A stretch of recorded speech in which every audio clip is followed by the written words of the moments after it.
Working capital ഒരു ബിസിനസിനെ സംബന്ധിച്ച് വളരെ ഇമ്പോർട്ടന്റ് ആണ്. അത് ഇന്നിപ്പോ നമുക്കറിയാം ഈ ഓപ്പറേറ്റിംഗ് എക്സ്പെൻസുകളൊക്കെ കൂടി നിൽക്കുന്ന ഒരു സാഹചര്യത്തിൽ working capital management very very important ആണ് എല്ലാ സ്ഥാപനങ്ങളെ സംബന്ധിച്ചും.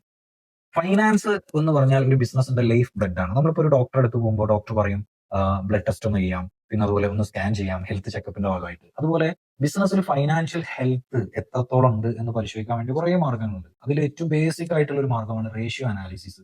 റേഷ്യോ അനാലിസിസ് ഒരുപാട് ടൈപ്പ് ഉണ്ട് നമുക്കറിയാം.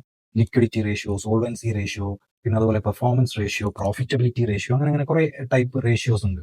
അതിൽ വർക്കിംഗ് ക്യാപിറ്റലുമായി ബന്ധപ്പെട്ട് നിൽക്കുന്നത് ലിക്വിഡിറ്റി റേഷ്യോ ആണ്. ക്യാഷ് ഫ്ലോ എന്ന് വെച്ചാൽ വളരെ ഇമ്പോർട്ടന്റ് ആണ് ബിസിനസിനെ സംബന്ധിച്ച്. Profit is very important for the business, but cash flow keep business alive എന്ന് പറയും. ബിസിനസിനെ ജീവനോടെ എങ്ങനെ നിലനിർത്തി കൊണ്ടുപോകുന്ന ക്യാഷ് ഫ്ലോ ആണ്. ഡോക്യുമെന്റ് പ്രകാരം പ്രോഫിറ്റ് കുറേ ഉണ്ട് എന്ന് പറഞ്ഞിട്ട് ക്യാഷ് ഫ്ലോ ഇല്ലെങ്കിൽ ബിസിനസ്സിൽ കാര്യങ്ങൾ നടന്നു പോകില്ല. അപ്പോൾ ക്യാഷ് ഫ്ലോ വളരെ ഇമ്പോർട്ടന്റ് ആണ്. ലിക്വിഡിറ്റി എന്ന് വെച്ചാൽ ability to meet short time obligations, അല്ലെങ്കിൽ ability to sell current asset quickly to raise fund, അങ്ങനെയൊക്കെ പറയും. നമ്മുടെ അടുത്തുള്ള അസറ്റുകൾ ഇപ്പോൾ ഇൻവെന്ററി ആണെങ്കിലും ഡക്റ്റേഴ്സ് ആണെങ്കിലും തരാനുള്ള ആളുകളുടെ ആണെങ്കിലും അത് വേഗം പൈസയാക്കി മാറ്റാനുള്ള ബിസിനസിന്റെ ഒരു എബിലിറ്റി ആണ്. അപ്പൊ അത് പരിശോധിക്കാനുള്ളതാണ് ലിക്വിഡിറ്റി റേഷ്യോ. അതിൽ current ratio, quick ratio, cash ratio, അല്ലെങ്കിൽ operating cash flow ratio, net working capital ratio, അങ്ങനെ ആ ടൈപ്പ് ഒരുപാട് റേഷ്യോസ് ഉണ്ട്.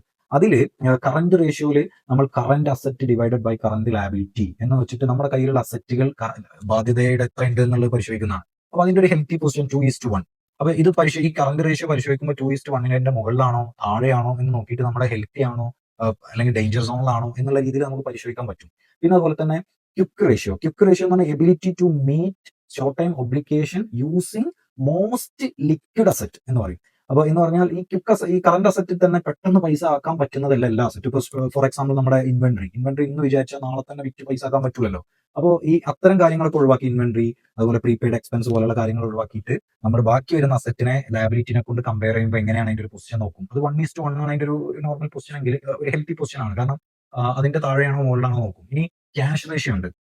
Ability to meet short time liability using only cash and cash equivalents. നമ്മുടെ അടുത്തുള്ള പൈസയും ബാങ്കിലുള്ള പൈസയും പിന്നെ വളരെ ഷോർട്ട് ടൈമിൽ നമുക്ക് പൈസയാക്കി മാറ്റാൻ പറ്റുന്ന മാർക്കറ്റബിൾ സെക്യൂരിറ്റി പോലെയുള്ള കാര്യങ്ങൾ ഉപയോഗിച്ച് നമ്മുടെ ലയബിലിറ്റി മീറ്റ് ചെയ്യാൻ പറ്റുന്നുണ്ടോ എന്ന് നമ്മൾ പരിശോധിക്കുന്നതിനെയാണ് ക്യാഷ് റേഷ്യോ എന്ന് പറയുന്നത്. അപ്പൊ ഇത്തരം രീതിയിലൊക്കെ നമ്മൾ ഫൈനാൻഷ്യൽ ഹെൽത്ത് ബിസിനസ്സിൽ റേഷ്യോ അനാലിസിസ് വെച്ച് നോക്കാം. അപ്പോൾ ക്യാഷ് ഫ്ലോ റേഷ്യോ എന്ന് വെച്ചാൽ ഓപ്പറേറ്റിംഗ് ആക്ടിവിറ്റിയിലൂടെ വരുന്ന ഒരു ക്യാഷ് ഫ്ലോ ഉണ്ട്. അത് ലയബിലിറ്റിയുമായിട്ട് കമ്പയർ ചെയ്തിട്ട് നമുക്ക് ഹെൽത്ത് നോക്കാം.